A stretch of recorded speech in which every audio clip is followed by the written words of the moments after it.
Hello, this is your Mortgage Market at a Glance, the daily news that affects mortgage interest rates. My name is David Walterman, and today is Wednesday, June the 24th. Huge rally in the bond market today, where mortgage-backed securities are currently up 33 basis points, and the 10-year Treasury is down 8 basis points. The reason we watch or keep an eye on the 10-year Treasury is because other interest rates are set relative to it. So wherever it goes, they go.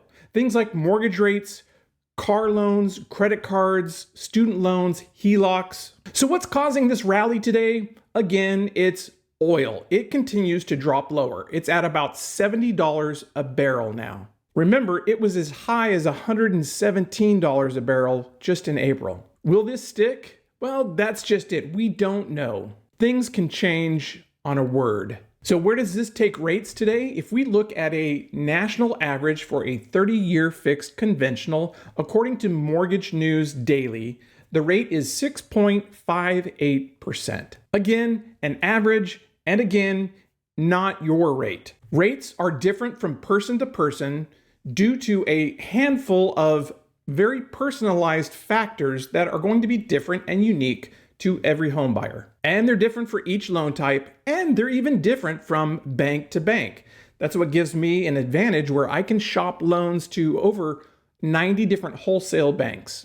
And lastly, get rid of the notion that there's one rate or a rate. I can bring up a current rate sheet today for a conventional 30-year fix that is showing 22 different rates available. So even with this great day in the bond market, we've seen a 0.07% improvement.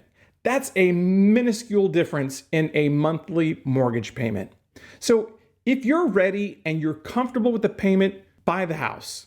Don't try to time the market, because the longer you wait, the more expensive that house will become, and you've lost out on that equity gain. And sure, there's going to be some that say, I'll wait, I can make a better investment in the stock market. So they continue renting, they take their $40,000 down payment and invest it in the stock market and make a 10% return.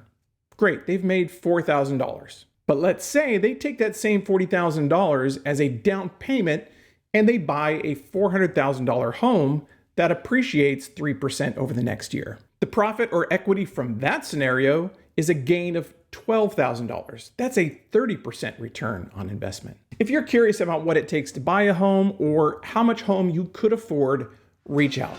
My name is David Walterman. I'm a loan officer with Ease Mortgage. Hit the follow button and drop a question or comment below.